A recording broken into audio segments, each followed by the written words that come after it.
आज माँ माहेश्वरी मंदिर बागदुली मैनेजिंग ट्रस्टी तरफ आज उद्यान विभाग रु गछ आनिकी आमे गोटे बगीचा करवार लगी जाऊँ।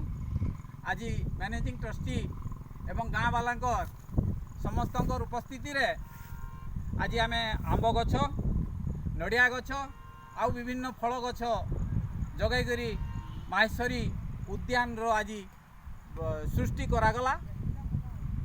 आउ इथरे आमर मैनेजिंग ट्रस्टी रो सभ्य एवं गाँ रो जनसाधारण जेन माने कि आज परिश्रम करिसंती बिना मूल्य रे श्रमदान करिसंती समस्ते आमे श्रमदान करिकिरी आज बाड़ा भी देलु आर गछ भी जगौजु। आमर हाराहारी ए आयतन 2.5 एकर रु अधिक हबो उद्यान सृष्टि करा जिवो।